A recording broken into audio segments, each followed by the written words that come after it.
Selamat datang di channel Simar Imam. Sembari mendengarkan tinggalkan like dan komentarnya bosku. Jangan lupa pasang headset kalian. Siapkan kopi dan camilan. Lupakan pahitnya kehidupan. Mari kita dengarkan sambil rebahan. Bab 553. Su Zecheng benar-benar kehilangan kepercayaan pada Ye Tianzong. Adapun Tang Xiu, itu adalah satu-satunya harapannya. Faktanya, kekuatannya sendiri tidak cukup untuk menghadapi gerbang kehidupan dan kematian, tetapi dengan bantuan kekuatan utara, tidak ada masalah untuk mengalahkan lawan. Namun, bagaimanapun juga, dia adalah seorang pengusaha, dan dia tidak mau melakukan perkelahian dan pembunuhan seperti itu. Selama dia bisa menggunakan strategi untuk mencapai tujuannya, dia pasti akan memilihnya tanpa ragu-ragu. Saya telah berjuang melawan gerbang kehidupan dan kematian selama bertahun-tahun. Faktanya, ada pemenang dan pecundang dalam semua interaksi antara kedua belah pihak. Dia tidak takut di dalam hatinya, tetapi itu adalah tulang yang sulit untuk dipecahkan, yang membutuhkan banyak energi dan sumber daya keuangan. Hal ini karena dia tidak mau melakukannya. Langsung hadapi yang tangguh. Ada orang seperti Tang Xiu yang bisa bertarung tanpa pukulan berdarah. Mengapa tidak bermain melawan lawan? Mengirimkan sendiri bahan dasar hotpot adalah bisnis yang besar dan menguntungkan. Tapi itu tidak stabil. Jika seseorang dari sekte hidup dan mati membantu dengan bonus, itu dianggap melengkapi kekurangan terakhir. Dengan cara ini, Anda tinggal menunggu dan memetik manfaatnya. Karena itu, Tang Xiu sekarang tampaknya menjadi penyelamatnya, dan dia akan mendengarkan apapun yang dia katakan. Asalkan tidak berlebihan, terserah dia. Saya sepenuhnya memahami bahwa saya ingin berurusan dengan Ye Tianzong dan memukul wajahnya dengan keras. Faktanya, jika Anda memikirkannya dari sudut pandang Tang Xiu, Anda mungkin akan melangkah lebih jauh darinya. Ini adalah Ye Tianzong. Dia hanyalah seorang badut sekarang, dan dia tidak bisa memikirkan alasan apapun selain mempermalukan dirinya sendiri karena melakukan ini. Terima kasih banyak, Tuan Zhu.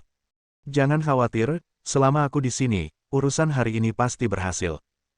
Jika Anda tidak melihat wajah biksu dan melihat wajah Buddha, meskipun itu bukan saya, itu berarti memberikan wajah kepada kakek saya. Saya yakin pemimpin sekte ini akan mengubah konflik menjadi persahabatan dengan Anda. Bagaimanapun juga, saya hanya berharap untuk meminjam sebagian tenaga dan sumber daya material mereka dengan bekerja sama dengan Anda, dan mereka juga dapat berbaring. Menghasilkan uang adalah hal yang saling menguntungkan bagi Anda berdua. Saya yakin dia juga berharap untuk mengembangkan sekte hidup dan mati. Yang pasti tidak hanya sebatas ibu kota provinsi. Dia harus seperti Anda yang berbisnis. Kekuasaannya sudah meluas ke seluruh negeri bahkan luar negeri. Saya harus mengatakan bahwa keterampilan menyanjung Tang Xiu benar-benar unggul. Ye Tianzong menghela nafas pada dirinya sendiri, faktanya, selama bertahun-tahun menjadi tentara, orang lain selalu memujinya, dan dia tidak pernah berusaha menyenangkan orang lain. Tentu saja, keluarga Ren Yurou adalah pengecualian, karena mereka bukanlah orang luar baginya, melainkan kerabat dekat.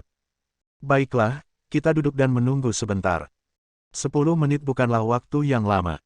Tang Xiu sebagian besar adalah seorang tamu sejak melakukan panggilan telepon, identitas dan statusnya di sini telah meningkat pesat. Su Zecheng tidak merasa tidak nyaman dengan hal ini singkatnya, selama dia bisa membantunya melakukan sesuatu, apalagi mendikte di sini, dia tidak keberatan bahkan jika dia ingin memesan saham grup Piao Xiang. Oleh karena itu, ketika dia mendengar apa yang dikatakan pihak lain, dia mengangguk sedikit. Setelah duduk, dia secara khusus mengatur agar wanita berjas itu membawakan teh. Namun, itu agak berlebihan, dan hanya ada 2 cangkir. Tidak ada persiapan untuk Ye Tianzong. Wanita berjas melihat semua ini dan tidak banyak bicara. Namun setelah keluar kantor sambil membawa teh, Tuan Song yang telah menunggu dengan sabar di balik pintu tidak sabar untuk bertanya, bagaimana? Bagaimana situasi di dalam? Menurut tebakan saya, jika tidak terjadi apa-apa, Ye Tianzong saat ini seharusnya menang, lalu. Tuan Song, saya khawatir saya akan mengecewakan Anda. Sebelum Tuan Song selesai berbicara, wanita berambut pendek berjas memiliki wajah muram dan berkata dengan suara rendah, saya telah memperhatikan dari samping. Dilihat dari situasi saat ini, Tuan Zhu pada dasarnya telah kehilangan kepercayaan pada Ye Tianzong. Dia bahkan tidak menyiapkan teh dan air untuk Ye Tianzong. Faktanya, dia sudah mengeluarkan perintah untuk mengusir para tamu. Ye Tianzong bersikeras untuk tinggal di sana secara gratis. Oleh karena itu, menurut saya, Ye Tianzong ini tidak memiliki kemampuan nyata. Kamu terlalu banyak berpikir, kami tidak perlu takut padanya. Apa katamu? Tuan Song terkejut ketika mendengar ini. Dia memandangnya dengan bingung, lalu melirik ke arah kantor. Dia segera menggelengkan kepalanya dan menghela nafas, bergumam pada dirinya sendiri, bingung. Meskipun Tuan Zhu dapat melihat orang dengan akurat, tetapi karena masalah sekte hidup dan mati, dia kelelahan secara mental dan fisik, dan dia mungkin sedikit bersemangat untuk sukses dengan cepat. Saya pasti memperhatikan bahwa Ye Tianzong jelas bukan lampu hemat bahan bakar. Bahkan jika kita tidak bisa berteman dengan orang seperti itu, kita tidak boleh menjadi musuh. Apa yang terjadi? Ini serius, ceritakan baik-baik sebab dan akibat dari masalah ini. Tuan Song, apakah ini perlu? Bagaimanapun, saya masih percaya pada visi Tuan Zhu.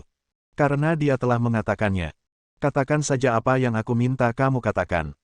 Jika kamu tidak mengatakan hal yang tidak masuk akal, aku akan mengusirmu. Ya, Tuan Song, jangan terlalu bersemangat, saya akan mengatakannya sekarang, katakan saja sekarang juga. Tingkah laku Tuan Song yang tidak normal membuat wanita berambut pendek berjas itu merasa ketakutan. Faktanya, setelah mengikutinya selama bertahun-tahun, saya belajar banyak hal baik darinya. Namun, saya belum pernah melihatnya begitu bingung sebelumnya, dan itu karena orang tidak berguna yang tidak tahu harus berkata apa. Saya tidak tahu apakah dia terlalu banyak berpikir atau terlalu berhati-hati. Tidak banyak waktu. 3 kali 5 dibagi 2, dia menjelaskan masalahnya secara sederhana. Tuan Song tiba-tiba menyadari, menamparkan bagian belakang kepalanya dan berkata dengan penuh semangat, itu dia. Ye Tianzong ini pasti akan dapat mengundang master dari sekte hidup dan mati dalam waktu 10 menit. Dan pada saat itu, kita Tuan Zhu tidak hanya akan menamparkan muka saya, atau bahkan dikanibal lebih lanjut oleh pihak lain. Meminta sebagian sahamnya sudah terlalu berlebihan. Saya khawatir lain kali akan lebih rumit. Sayangnya, jika saya berada di sana pada waktu itu, saya akan menghentikan Zhu secara umum, tapi sekarang. Tuan Song, saya tidak berusaha meredam antusiasme Anda. Setidaknya menurut saya, Tang Xiu lebih dapat diandalkan daripada Ye Tianzong ini. Siapa targetnya sekarang? Itu adalah pemimpin sekte hidup dan mati. Kami berdua keluarga sedang bertengkar setelah bertahun-tahun berurusan satu sama lain, kapan kalian pernah mengambil keuntungan? Pokoknya, diam. Masuk dan awasi saya. Tuan Zhu tidak mengizinkan saya berpartisipasi, jadi saya hanya bisa menunggu dengan sabar di luar. Singkatnya, jika ada pergerakan di dalam, Anda bisa keluar dan segera melapor kepada saya. Tuan Zhu berkata kepada saya juga memiliki perasaan yang mendalam terhadap grup Piao Xiang, dan saya tidak ingin grup itu dihancurkan seperti ini. Ekspresi bersemangat Tuan Song membingungkan wanita berjas itu. Namun, dia adalah bosnya dan dia hanyalah seorang karyawan. Dia hanya bisa mengikuti perintahnya. Meskipun dia sangat tidak puas, dia masih mengangguk sedikit dan terus kembali ke kantor. Mengikuti instruksi Tuan Song, dia berdiri dengan tenang di sampingnya, tetapi dia harus tetap membuka mata dan telinganya dan memperhatikan apa yang terjadi di sini. Sepanjang waktu, 10 menit, itu akan segera tiba. Ye Tianzong, pernahkah kamu memikirkan bagaimana cara meminta maaf kepadaku sebentar? Di sini, saya harus mengingatkan Anda dengan sungguh-sungguh bahwa untuk sementara, sikap Anda harus tulus dan nada bicara Anda harus pantas. Jika Anda membuat saya merasa tidak nyaman, Anda juga tahu kekuatan Piao Xiang Group. Dari kamu. Aku melirik jam tanganku, sudah hampir waktunya. Tang Xiu bersiap-siap, dengan ekspresi antisipasi di wajahnya, ingin menamparkan wajah Ye Tianzong dengan cepat. Zhu Zecheng tidak mengatakan omong kosong apapun, dia hanya memandang Ye Tianzong dengan jijik. Anak ini, benar-benar ada jalan ke surga jika kamu tidak mengambilnya, dan tidak ada pintu ke neraka. Kamu menerobos masuk, dan kamu harus berdebat dengan diri sendiri. Kita beri waktu 10 menit saja. Bukankah sudah jelas bahwa taruhan ini tidak masuk akal? Oke, tidak masalah. Sebenarnya, saya tidak memiliki tuntutan yang tinggi terhadap Anda. Saya tidak tertarik untuk bersujud atau meminta maaf. Saya hanya ingin tahu kesulitan apa yang Anda temui saat menjilat Tuan Zhu seperti ini. Dan saya hanya perlu jika Anda memperbesar kesulitan Anda tanpa batas, itu akan membuat hidup Anda lebih buruk daripada kematian. 10 menit akan segera tiba, dan kita bisa bangun dan meregangkan otot kita. Dikatakan. Ye Tianzong berdiri, menarik napas dalam-dalam, dan berbalik. Kata-katanya membuat Tang Xiu tersipu karena marah. Jika Zhu Zecheng tidak menghiburnya, dia akan langsung mengambil tindakan. Tentu saja, jika dia benar-benar mengambil tindakan, setidaknya dia mungkin akan dibiarkan sendiri. Bisa dibilang, Zhu Zecheng lah yang menyelamatkannya. Bab 554. Ye Tianzong menguap. Aku melirik jam, dan itu sudah 10 menit. Dia tidak khawatir apakah Master Sekte akan datang, selama saudara Chong ingin bertahan hidup, dia harus melakukannya.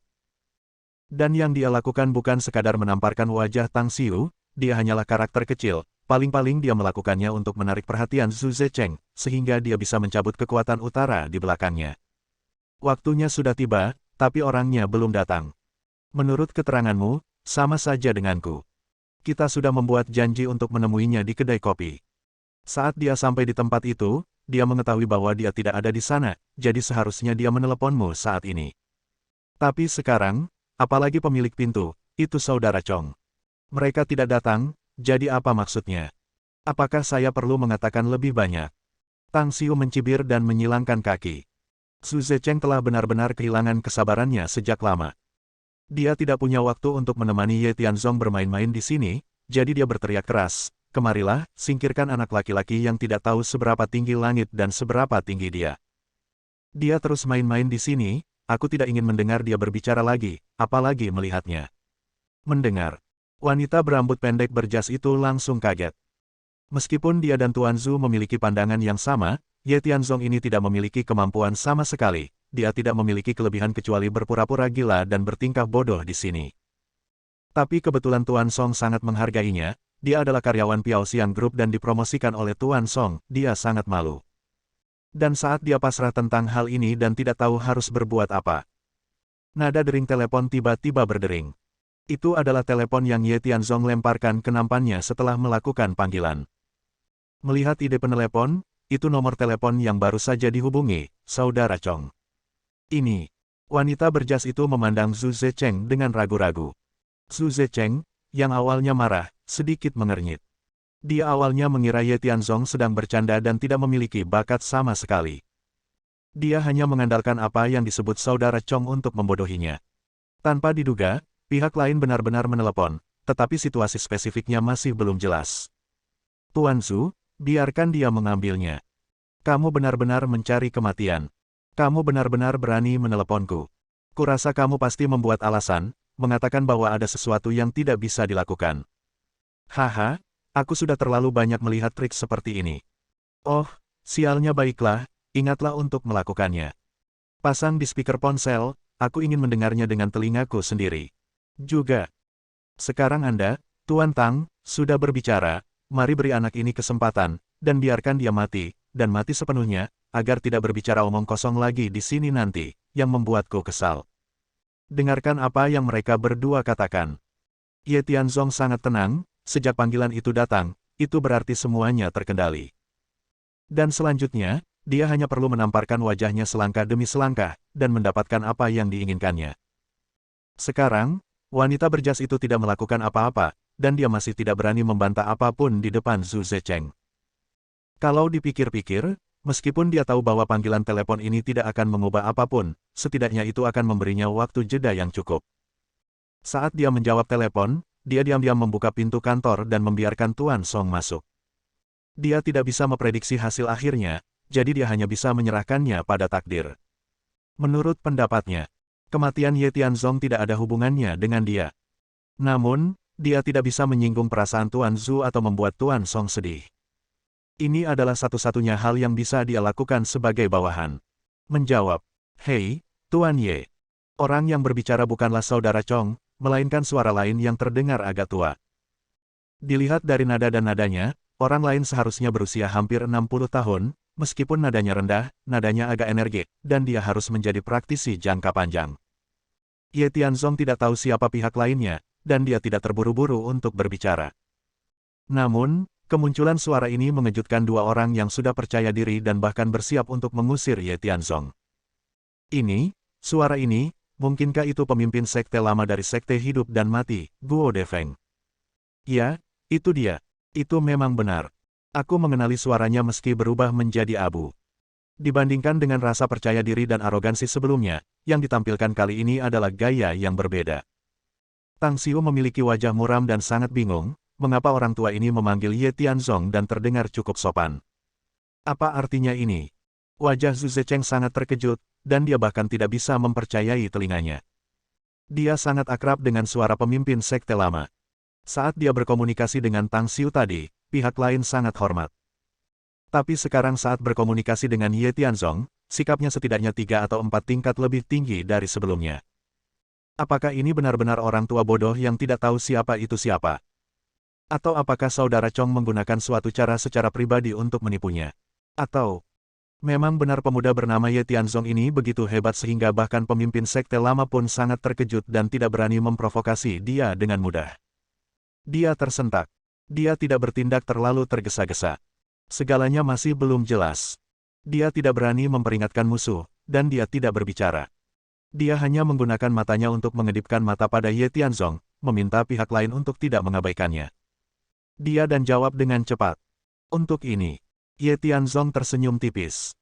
Dia tidak banyak bicara, tapi berjalan mendekat, melakukan kontak mata dengan wanita berjas, dan berkata dengan tenang, "Saya di sini, di mana kamu sekarang?" "Oh, Tuan Ye, saya telah mengikuti instruksi Anda dan tiba di kedai kopi yang ditunjuk, tetapi saya tidak melihat Anda. Apakah ini karena lokasi saya salah, atau berada di pihak Anda? Aku sengaja menipumu. Alamatnya bukan di kedai kopi, tapi di Piaoxiang Group. Tempatmu seharusnya relatif dekat denganku. Datang ke sini sekarang dan tiba dalam 5 menit. Apakah kamu mengerti?" Faktanya, Ye Tianzong tidak tahu bagaimana saudara Chong membujuk lelaki tua itu dan bahkan memperlakukannya dengan hormat. Namun, karena dia memiliki kesempatan langka untuk pamer, dia tentu tidak akan melewatkannya dan mengikuti nada bicara orang lain. Setelah mendengar kata-katanya, Tang Xiu dan Zhu Zecheng terkejut. Anak ini pandai berpura-pura, beraninya dia berbicara dengan master sekte lama seperti ini. Mereka menahan nafas dan tidak berani berbicara. Nyatanya hingga saat ini mereka masih bingung dan tidak tahu apa yang sedang terjadi. Selain menunggu untuk melihat apa yang terjadi, sepertinya tidak ada gunanya. "Jalan." "Ya, Tuan Ye, mohon tunggu sebentar, saya akan segera ke sini." "Tunggu sebentar dan berikan teleponnya kepada saudara Chong. Saya ingin berbicara dengannya." "Oke, tidak masalah." Setelah dijawab, terjadilah serah terima, dan akhirnya telepon jatuh ke tangan saudara Chong. Pihak lain tersenyum dan berkata, "Hei, ini saya, Tuan Ye. Apakah Anda punya instruksi lain?" "Bukan masalah besar. Periksa saja aku di bawah sebentar. Ada mobil asing yang seharusnya milik lawanku. Awasi aku dan jangan biarkan siapapun mengusir mobil itu. Jika ada seseorang di dalam, jika demikian, tarik saja untukku, apakah kamu mengerti?" Ketika dia mengucapkan kata-kata ini, mata Ye Tianzong sudah melirik Tang Xiu yang tidak jauh. Tang Xiu, sebaliknya, tidak bisa menahan diri untuk tidak mengepalkan tangannya dan menjadi marah. Anak ini belum khawatir, tapi dia memikirkan dirinya sendiri dulu, jangan cemas, dan jangan takut. Bagaimanapun, pemimpin sekte lama belum muncul, jadi masih ada ruang untuk penebusan, dia selalu percaya bahwa ini hanya tipuan. Jangan mengacaukan posisi Anda, jika tidak, Anda akan benar-benar hancur saat itu. Menutup telepon. Ye Tianzong menguap, berjalan mendekat, dan berkata sambil tersenyum, "Tuan Tang, Tuan Zhu, tunggu sebentar, pemimpin sekte lama akan segera datang. Selanjutnya, kita dapat memulai langkah kedua." Saya masih mengatakan hal yang sama. Itu tidak membosankan. Aku bilang aku ingin dia meminta maaf kepadaku, bersujud dan mengakui kesalahannya. Aku hanya berharap aku bisa membalasnya dengan cara yang sama. Betapapun menyedihkannya dia sekarang, dia akan sama sengsaranya seperti dia di masa depan. Baginya, terkadang itu adalah keinginan mewah. Bersambung. Nantikan bab selanjutnya bosku.